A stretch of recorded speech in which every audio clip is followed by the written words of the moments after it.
came up in more of a middle class household, but very strict Where? Christian. Like in Westland, Michigan area, suburban, you know. But my parents were very what's what I'm looking for. We weren't like spoiled, you know what I mean? Like they were always Shelter. they raised us to take responsibility. Like we had to work, we had to you know, just have a sense of, I guess my dad was real big on instilling reality in us. Like things are not going to be handed to you in life. So you need to learn how to work and earn things. You have to learn how to appreciate things. So even though, you know, it wasn't like a struggle thing growing up, we still understood that hard work is what pays the bills. It's not, you know, you're never going to be entitled. You cannot grow up with a sense of entitlement because that's not real life. Music has always been a heavy influence in me. I've always been a creative person. I've loved writing, has always been my truest form of expression because growing up, my parents did get divorced, although they both remarried. We were primarily raised in my dad's house with him and my bonus mom, I call her, because she raised me. So, you know, I Yes. feel like I have two mothers. And, you know, so, and then, you know, on my mom's side, she always encouraged my creative side. Like she was always signing me up for oratorical contests and writing contests Mm. and pushing me to do things that were outside of my comfort zone. Because I'm an introverted person. Like I don't want to talk out in public if I don't have to. My mom was always pushing me to do that, which I'm appreciative of now because it's really helped me, you know, in the lane that we're in now. But I started out wanting to be a singer, and Oh, so you know, kind of pursuing the music avenue. Like we were always into music. I was in a group, and then we managed my brother. And you know, within that, I would always write stories and stuff. And once I kind of start seeing how the music business was, I was like, I don't really want any parts of that. So we started shifting more towards the movie business when after he was in 8 Mile. So and in the midst of that, I was mm. writing a book. And so once he got kind of bitten by the acting bug, you know, I was sending him chapters of my book. He's like, we should turn this into a movie. So Okay, things. we'll get. I'm sorry, Jay. I want to just pause real quick because I'm gonna bookmark that, but I will get into that. But I want to kind of establish a timeline, so I want to make sure that I get more into, more of your upbringing. I want to get more deep into that because what I wanted to ask you was because you said you was raised like by your dad. So would you mind sharing why that was? Because usually it's mom is the one that raised the daughter. So I just was curious as to why. My You mom know, felt like my dad was in a better situation to okay, raise me and my I dad had respect three that. kids in his first marriage, so she felt like my dad was better situated to raise us. So they had joint custody. My dad had us like Okay. out of the year, and then we would go there in the summertime. And so I'm very grateful for that because I think it gave me kind of a different perspective as a woman and a young lady growing up. And then my stepmom was there too, as far as like showing me how to be a young lady and how to respect myself and stuff. But my dad's always been very open and candid with me and my sister about how we should be treated as women, and he showed us that through example. So in growing up, you know, I he's, love that. you know, you don't never let a guy talk to you like this. You don't ever let a guy do this. Men should do this, and you know, this is how, you know, a young woman should be treated. You know, this, you don't accept this type of behavior. So that already, and then he taught us how to be independent. You know, like how to um, make our own money, how to balance our bills, and being Wow. punctual, work ethic, and stuff like that. So definitely think things worked out as a blessing for us, you know. So I wouldn't have traded it, you know. Although you know, nobody wants their parents to get divorced, but I wouldn't say I'm any of the worse for it.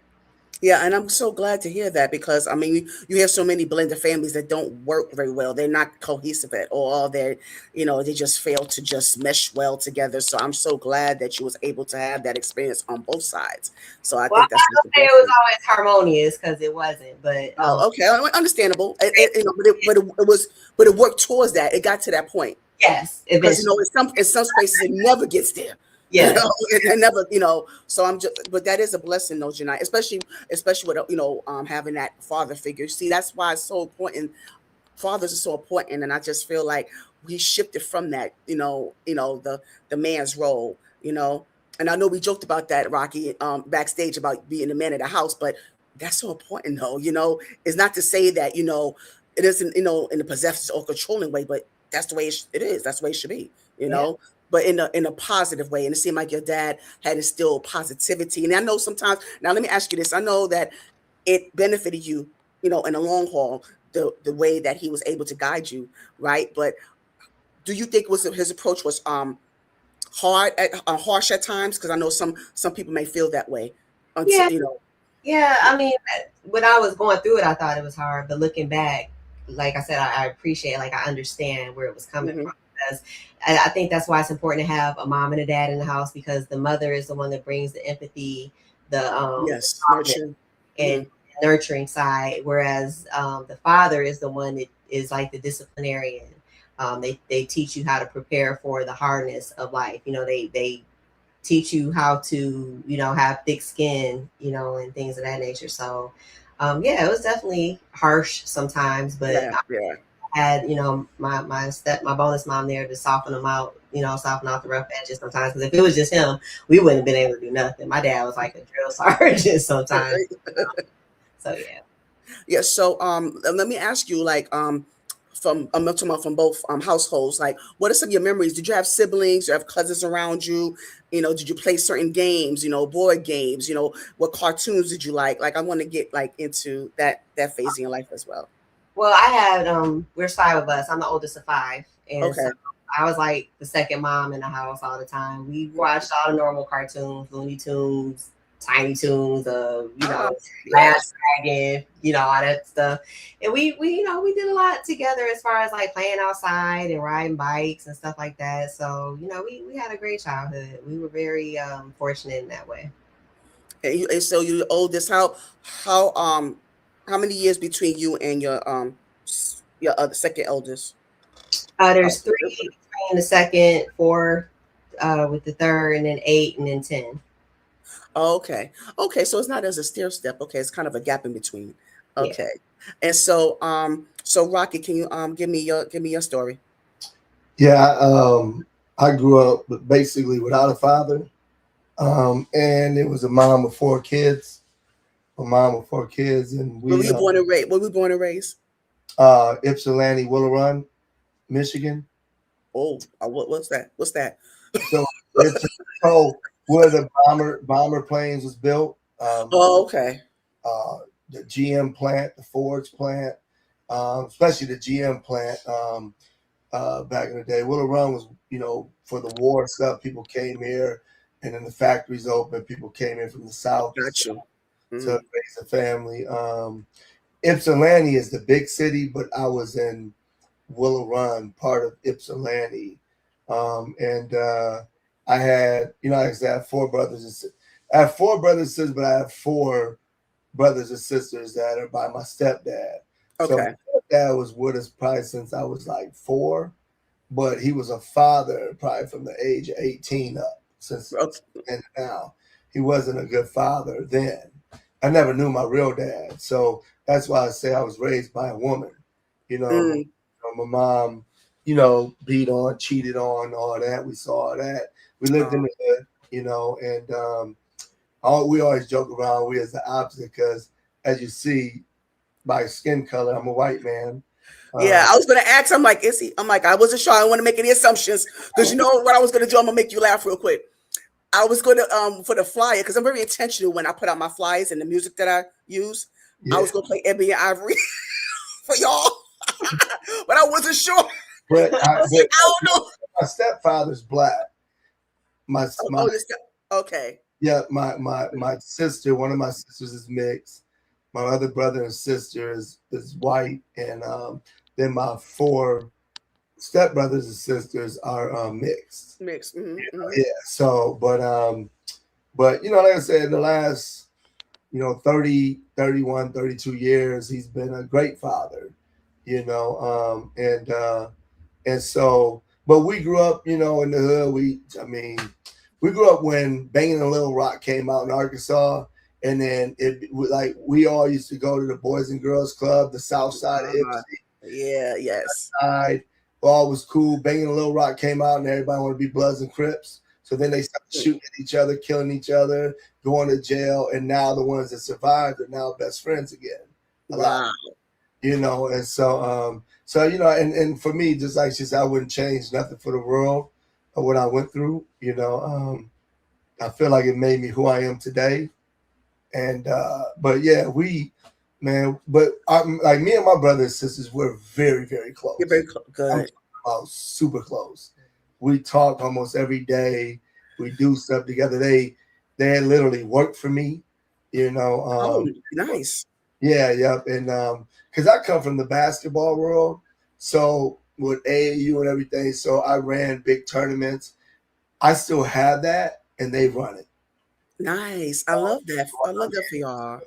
Now they're, whatever, making good money and Yes. but they know how I like stuff, and it's a respect thing, and Good. so I bless, just try to be a blessing to them, just like they're Absolutely. a blessing to me. I Absolutely. always tell people like, um, I need you as much as you need me. No Mm-hmm. matter how much, because a lot of people like to put money on the table. Mm-hmm. Money you got, like we need each other. Let's just keep it that way. Why can't we just keep it that way and work together? But people want Absolutely. to get into the rankings and all that stuff, and so, but yeah, so we grew up very tight family, and we did everything together. We Popeye, The Color Purple, Last Dragon. Yes.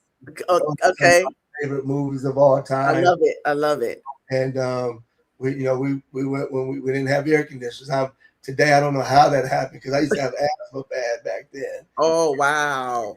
Air conditioners, my favorite, one of my best friends. Oh, yeah, but you ain't have any fans? I mean, yeah, we had fans. Yeah, we had, but it's But it still blew hot air. Yeah. right, Yeah. right. Is that the same? Now it's good to get outside of the air conditioner to Yes. natural air too. I Yeah. learned at an Yes. older age, and so but yeah, so and just man, and then when it's all said and done, they might do a movie on us because I Oh, can't do one on us because I don't know where to start and finish. I mean, who would play you? Who would you want to play you? probably he'll probably be too old, but what's his name? Channing Tatum. Oh, good choice. Someone like him playing me, but he's just probably the older me if it ain't too Right. much now. But like the youth part, I don't know. Like I don't think like Justin Bieber has flavor, but he ain't got enough flavor. Oh, Like for me, like, I'm just being real. Like nothing against him, but I need someone that's gonna that's be. going to really like get into, No one never really. You have some people that don't know you try to say, "Oh, they're acting black or whatever." I am who I am. I never acted. well, you are exactly you being your true authentic self. And I want to ask, before I get to what who you want. You have some time to think about it, Janaya, who wants to play you. But I want to ask you, Rocky. I was going to ask you, do you receive any pushback growing up, saying, because how it is, like you're trying to act black, or you're a culture vulture, or like, oh, why you talking like that? Like, did you get that? Wigger. Did you got called that? Not to my face. What? Oh, Yeah, not to my face. I was, I was very known, and so and I have a lot of friends, so people didn't call me that to my face. I just, heard that people did, but I think but some of my homeboys, that are black call me white bread cracker, jokingly, just so No, it ain't funny. I didn't care, man. Like my so and them people, man. Them still my boys to this day, man. We Yeah, joke. but they ain't funny. So Because you wouldn't be there's certain words you wouldn't be able to call them, so it should go both ways. I've never used the N word. You're right, exactly. But that's the thing. But they shouldn't do that to you. Okay, I'm sorry. I'm gonna preach real quick. I'm sorry. Excuse me, y'all. All right, now I'm gonna preach real quick because I understand you coming from Rocky. I understand that y'all have a friendship, and I don't know who they are, but I understand. I'm not trying to. That was back in the day. Okay, I'm not trying to be divisive, but I'm just saying that. But it's such a double standard, though. When it comes to that whole racial divide thing, because it's such a censorship, or you have to walk on eggshells as as a Caucasian when it comes to what you're able to say around us. But it was but in reverse sense, see how they was able to freely call you cracker or or the other type of slurs, and it's not okay either way. Is that okay? Oh, look at that white boy, like, oh, hey, white boy, you can't say black boy, can you? Right. Exactly. So Exactly. those are the things that so I just wanted to kind of put that out That's there, the respect that I have just for people in general, you know. Right. And so, yeah, no, but at the end of the day, man, like you kind of know the people who's real with you and the people who's fake. So Understandable, but just certain things you can tolerate, though. It's just a level of intolerance that I think you should always maintain. That's just me. yeah, That's and just my feeling. that was like from the age of five, maybe 8 to, or maybe 10 to like 19 years old. After that, you know, even the people who joked about it then, you know, they wouldn't call me that now. They'd be like, oh man, remember Rock where I used to call you white bread? Or, you know, we joke about it, laugh about it. But I never, you know, because they know they did accept me where they're like, I don't care if you say that, well, I just don't do that. You know, I don't. Yeah. So that I'm very big on the racial card, and that goes both ways. Growing up and now today, you know, I see on both sides how it's so. And I what I use is now what I've learned is however we grow up, it's more of a culture thing. So if Yes. you was raised, and Janaya was raised in the sticks, Yep. we're Yep. all hillbillies, rednecks, no Yep. matter what the color is. And so that's what I say when I talk, because I also notice that I could hear people talk that are black, and they talk about things that go inside of their culture. But then if I say something about it, Yeah. then it's like, whoa, like, no, hold on, no. I'm that culture too. You can't Yeah. take the culture away from me. I'm Right. that culture. So I don't say anything racist, but like when I say, like, if a black person say to me, you know, the way they stereotype us, this, and this, and they say, but it's true. So if I say that, then, well, no, I don't know, you know, no, you just Mhm. told me that just a month ago. Right. Right.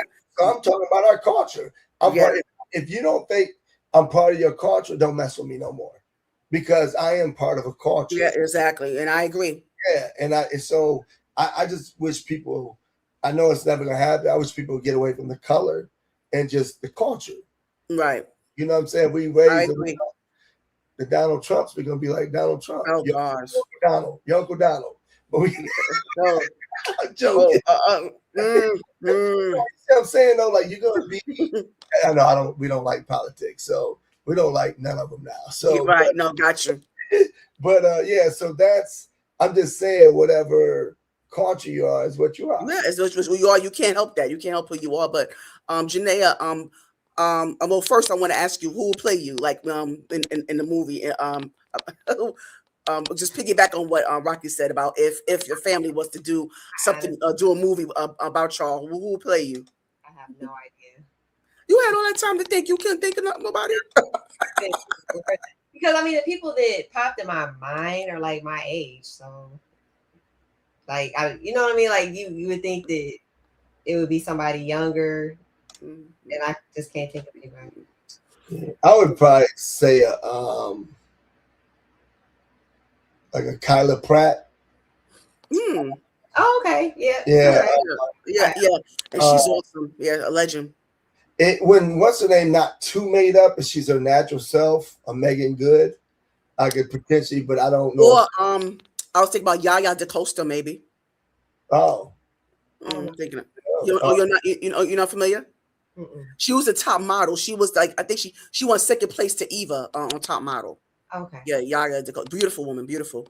Yeah, but I wanted to just get your perspective before we go on. I want to get your perspective on what Rocky and I were discussing as far as the cultural, the racial divide, and I want to just kind of get your real quick your perspective on that what we just talked about. I pretty much agree with everything that Rocky said. I get the opposite of that, or I used to, coming up, like, because I grew up in the suburbs. I went to school, with a lot of kids from Inkster and stuff like that. And, in my house, we weren't allowed to talk slang. We had to speak proper in Okay. the house. And so kids would always tell me I talked white. Yeah. And that would always bother me, because I'm just like, okay, so what are you saying? That black people are Just English, proper like English. what are you trying to say? Like Yeah. that never made sense to me, and it just Me always either. bothered me that people would say that. Dang, I did say that too to her though earlier. What? Yeah, I mean, You know what? I never put it like that. no, but dang, I just thought never about it. understood why people Right, would say that's that, true, because it's though. like, okay, I speak proper English, so are you saying that Black people are dumb? But not capable. Why are you saying that? You know, Right. No, now today is different. Like I'm older and Oh, of course. thinking about it, like that's true what she's saying. Like, so you saying no, I definitely wasn't saying that. You know, it's I'm going to the culture thing. Is that Like these people, but there's a lot of Black people that sounds very proper. You know what I'm saying? So it's a culture. I'm telling you. It's a culture thing. It's a culture thing.